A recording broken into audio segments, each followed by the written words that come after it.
JEE advanced का exam जो कि आपका कब होने वाला है? 17 मई, संडे के दिन। ये एग्जाम बाकियों को कॉलेज देता होगा, तुम्हें तुम्हारा सपना देता है। और आओ इस सपने को पूरा कराता हूं।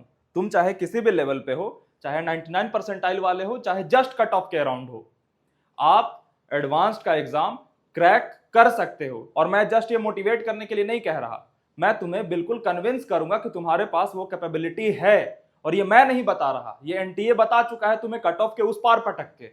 और जब उस पार तुम चले गए हो तो एनटीए ने कह दिया कि तुम्हारे पास वो सामग्री है जिससे एडवांस का एग्जाम क्रैक कर सकते हो।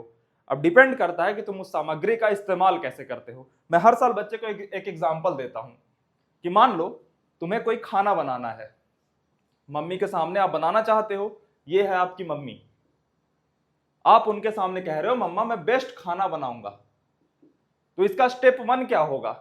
मार्केट में 10 सामान मिल रहे हैं, मम्मी ने आपका कहा कि आपको ऐसा खाना बनाना है, तो पहला स्टेप आपका होगा कि आप मार्केट जाओगे और अलग अलग अलग अलग सामान लेकर के आ जाओगे।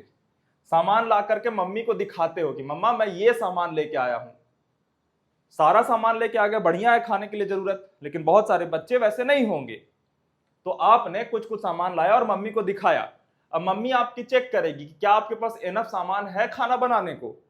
मम्मी ने देखा तो बोला कि हाँ, इतने में तुम जो चाहते हो खाना वो बन जाएगा, तो बढ़िया है। अब इसके बाद आप आगे प्रोसीड करोगे, किचन में जाओगे, गैस जलाओगे, वो सारी चीजें करोगे और ये खाना बनाओगे। तो ये जो सारे सामान हैं जो बाजार में हैं, ये हैं आपके चैप्टर्स।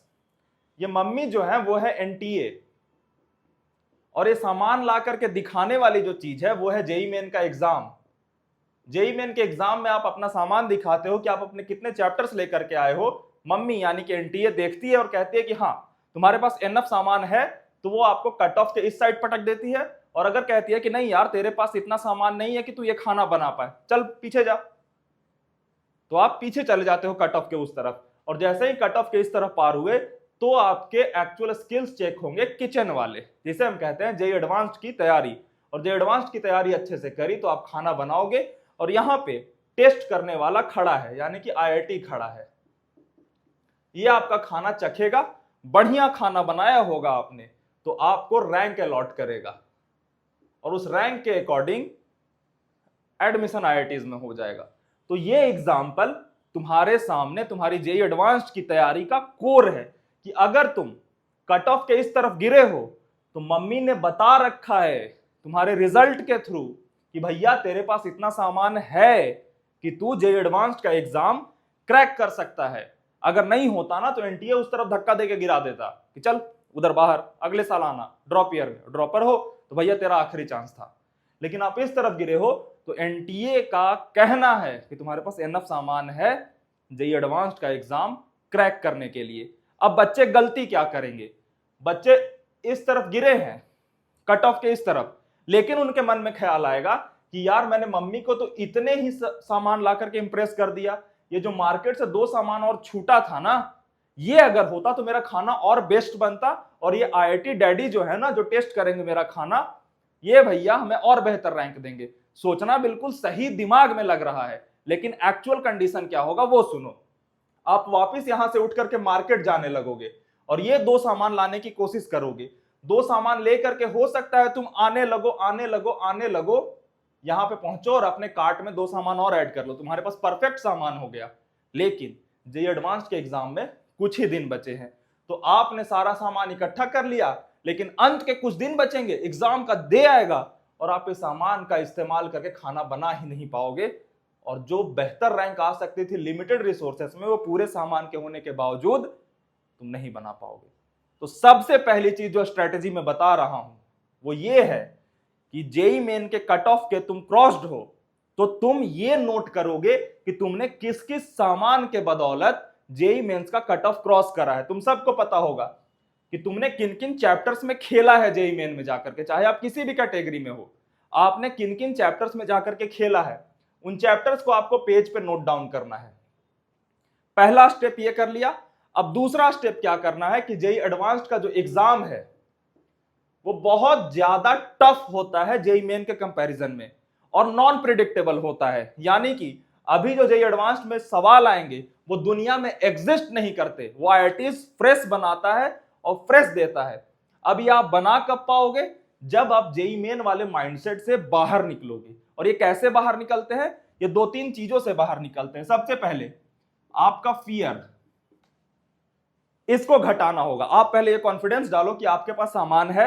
लेकिन बहुत सारे बच्चे जेई एडवांस के पेपर में जाएंगे, लंबे लंबे सवाल देखेंगे और वो इंटर करने से ही सवाल में डर जाएंगे, जबकि घर पे आकर के उस सवाल को खोलोगे ना, बहुत आसानी से वो सवाल बन जाएगा।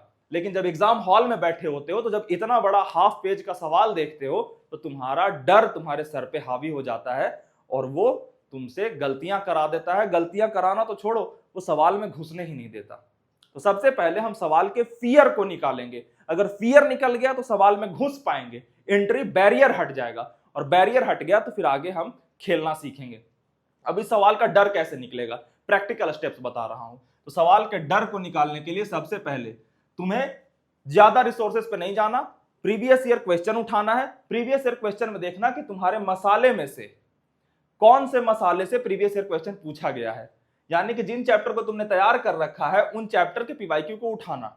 ठीक है, उसमें जो सबसे बड़े सवाल होंगे, ये मत देखना कि टफ है कौन सा इजी है, तुम देखना कि इंग्लिश के लैंग्वेज में सबसे बड़ा सवाल कौन सा लिखा गया है, उसे अटेम्प्ट करने की कोशिश करना।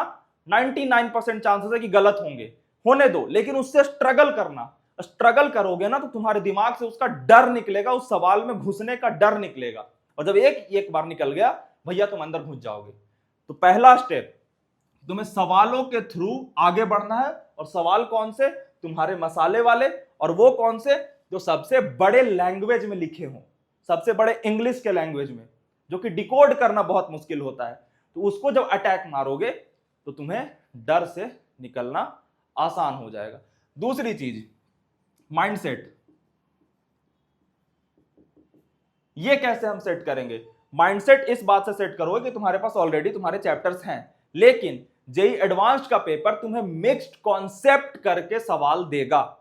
मिक्स्ड, जैसे तुम्हारे जेई मेन में जनरली क्या होता है ना कि एक कॉन्सेप्ट पे एक सवाल, दूसरे कॉन्सेप्ट पे एक सवाल, तो ये कॉन्सेप्ट अलग अलग करके देता है। लेकिन जेई एडवांस्ड में आपके सवाल सारे मिक्स्ड कॉन्सेप्ट के होंगे। अब तुम्हें चैप्टर अपने उठा लिए, चैप्टर में से सवाल देखा, डर निकालने वाला इस तरीके का सवाल हो गया। अब माइंडसेट वाला सवाल बताता हूं कौन से करने हैं। तो लाडले, तुमने कोई चैप्टर उठाया, मान लो कि इलेक्ट्रोस्टैट उठा लिया। अब तुम तो जानते हो कि तुम इलेक्ट्रोस्टैट में जेई मेन में खेल के आए हो, लेकिन जेई एडवांस में जाओगे, इलेक्ट्रोस्टैट के साथ वेव मिक्स करेगा, इलेक्ट्रोस्टैट के साथ हो सकता है ऑप्टिक्स भी मिक्स कर दे। तो ये सारी चीजें जो मिक्सिंग है ना, तो ये ध्यान देना कि जनरली जेई एडवांस्ड अभी तक किन चैप्टर्स के साथ किन चैप्टर को मिक्स करा है। गारंटी नहीं है कि इस बार वही मिक्स करके आएगा, लेकिन तुम्हें इलेक्ट्रो के साथ वेव को अटैच करना आ जाएगा, वेव के साथ ऑप्टिक्स को अटैच करना आ जाएगा। और जब ये एक बार अटैच करना आ गया, तुम्हारा माइंडसेट खुल जाएगा कि भैया मैं सिर्फ सीधे सीधे सवाल को अटैक नहीं कर पाता, मैं मल्टीपल कॉन्सेप्चुअल क्वेश्चंस को देख पाता हूं, उसे समझ पाता हूं, उसे पेपर पे उतार पाता हूं और उसे अटेम्प्ट कर पाता हूं। क्या मेरी बात इतनी समझ में आ रही है? तो तुम्हें माइंडसेट के लिए multi conceptual questions, multiple choice question नहीं है, मल्टीपल कॉन्सेप्चुअल क्वेश्चन को करना है। कहां से? पीवाईक्यू से। और उसमें यह बात ध्यान देना है कि तुम यहां से एक चैप्टर को उठा करके वहां लड़ने जा रहे हो, तो यह देखना कि उस चैप्टर के साथ किस कॉन्सेप्ट की मिक्सिंग होती है। तुम्हारा टॉप का जो बेस है वो तो तुम्हारा मेन चैप्टर होगा जो तुम्हें ऑलरेडी आता है, लेकिन हो सकता है जिसके साथ मिक्स करा गया हो वो चैप्टर नहीं आता हो सकता है कि वो भी आता हो, लेकिन तुम्हें दोनों को कनेक्ट करना नहीं आ रहा। तो ये सारी चीजें तुम उस सवाल को सॉल्व करते हुए डिकोड करोगे कि भैया कनेक्शन कहां पे बिल्ड कर रहा था जेई एडवांस, और जहां पे कनेक्शन बिल्ड कर रहा है ना, उस बात को अपने दिमाग में बिठाने की कोशिश करना कि भैया इस कनेक्शन को पकड़ करके मैं जेई एडवांस के एग्जाम में खेलूंगा। मैं गारंटी बता रहा हूं कि ऐसे अगर तुमने रोज के 5 सवाल भी कर लिए ना, पूरे सुबह उठते हो और 5 सवाल इसके कर लिए, बस तुम्हारा दिमाग खुल जाएगा कि सारे चैप्टर कैसे कनेक्ट होते हैं। हर चैप्टर का एक कनेक्टिंग पॉइंट है, हर चैप्टर का उस कनेक्टिंग पॉइंट को तुम्हें जानना बहुत जरूरी है। तुमने सवाल पढ़ा बड़ा सा, डर तो पहले ही निकाल लिया था, तो एंट्री मार ली सवाल में कि कोई सवाल ऐसा नहीं है भाई जिसको मैं डर की वजह से छोड़ दूं कि भैया ये फिगर कितना तगड़ा बना दिया है। तो घुस गया। अब घुस करके मैंने उसमें कॉन्सेप्ट्स बाइफरकेट किए कि अच्छा किस तरीके के कॉन्सेप्ट्स हैं इसमें, दो तीन। अब दो तीन कॉन्सेप्ट अब मुझे याद आ गया कि मैं डरता नहीं हूं, मैं कॉन्सेप्ट्स को लिंक करना जानता हूं। अब मैं अगला स्टेप पे बढ़ता हूं। तो आपको मल्टी कॉन्सेप्चुअल क्वेश्चंस को करना है पीवाईक्यूज में से चुन करके। आसान वाले सवाल मत कर लेना, अभी आसान वाले तुम ऐसे ही टैकल कर दोगे एग्जाम में। तो मल्टीपल कॉन्सेप्चुअल क्वेश्चंस, जब हमने इसको टैकल कर लिया तो अब फाइनल आंसर तक पहुंचने की जंग है।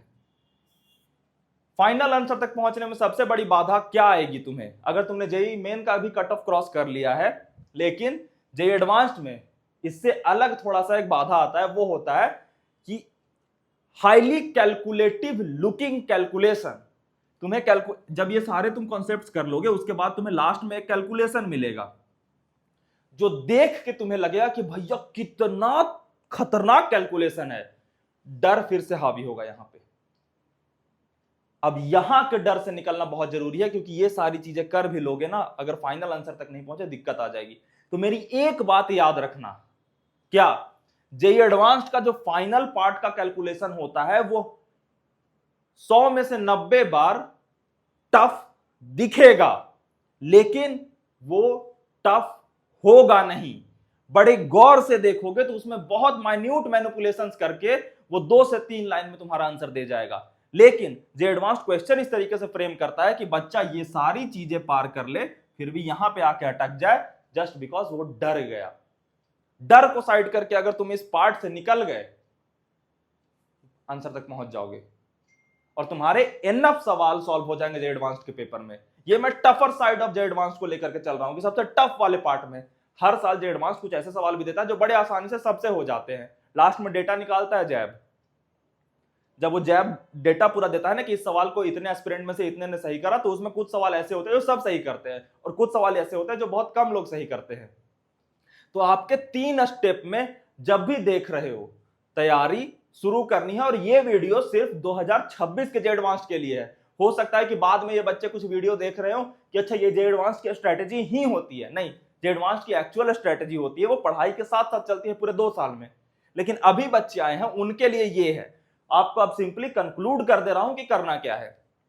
फियर रिमूव करना है लैंग्वेज वाले सवाल को पढ़ करके डिकोड करने से कि ये सवाल कह क्या रहा है, उससे डर निकलेगा। जो सबसे लेंथ में लंबे होंगे उन सवालों को माइंडसेट सेट करना है मल्टीपल कॉन्सेप्चुअल क्वेश्चंस के साथ कि कैसे कॉन्सेप्ट की मिक्सिंग हो रही है और उसका इंटरलिंकिंग पॉइंट क्या है चैप्टर का। और फाइनल आंसर में कैलकुलेशन वाली बात में ये याद रखना है कि दिखेगा टफ, होगा इजी। तुम ये जब सवाल प्रैक्टिस करोगे तो तुम्हें अभी ही आदत लग जाएगी इस बात को फील करने की कि भैया इजी होता है लास्ट में। Got it? तो ये 3 स्टेप में अभी से तैयारी प्रोसीड करनी है। कितने क्वेश्चन रोज करने हैं कोई नंबर नहीं दे रहा। जेईई एडवांस्ड के बच्चे हो, मैच्योर बच्चे हो तुम सभी, जो इस तरफ रह गए कट ऑफ के, उनसे मैं बात अभी नहीं कर रहा। जो इस तरफ है उनसे बात कर रहा हूं। आपकी मैच्योरिटी एनटीए वालों ने साबित कर दी है कि हाँ हो। तो बड़े ध्यान से तुम्हें लिमिट में क्वेश्चंस करने हैं, लेकिन हर क्वेश्चन करोगे तो जागते हुए करोगे कि जाग रहा हूं, समझ रहा हूं। ये नहीं कि नंबर ऑफ क्वेश्चंस बढ़ा दिए। Number of questions JEE main में काम कर जाता है, एडवांस्ड में कॉन्सेप्चुअल क्लैरिटी के साथ अटैक करना काम करता है। क्या समझ में आ रही है? अब फाइनल बात ये कह देता हूं कि जब सवालों को करना ना तो बहुत जल्दी सॉल्यूशन पे मत कूद जाना, स्ट्रगल करना। जितना ज्यादा स्ट्रगल करोगे, हो सकता है 2 घंटे में एक सवाल पे लग गए, कोई बात नहीं, वो स्ट्रगल फायदा करेगा। क्या मेरी बात इतनी समझ में आई? तो स्ट्रगल करना। Got it? तो ये जो पूरा का पूरा तरीका है, ये जब कर लेते हो तो जेईई एडवांस्ड के पेपर में खाना बनाने के लिए बिल्कुल रेडी रहोगे। आईआईटी टेस्ट करेगा, बोलेगा वाह सही टाइम पे मार कर गया आगे, वाह क्या टेस्ट है तेरे खाने का, आजा रैंक देता हूं। तो इस तरीके से अपनी जेईई एडवांस्ड की तैयारी करो, सफल हो जाओगे। Okay, bye bye, take care, all the best for JEE advanced exam. और हम पूरी काउंसलिंग तक साथ रहेंगे, छोड़ के ना मैं तुम्हें जाऊंगा ना तुम मुझे जाओगे। टिके रहना है इसी जगह पे। Bye bye.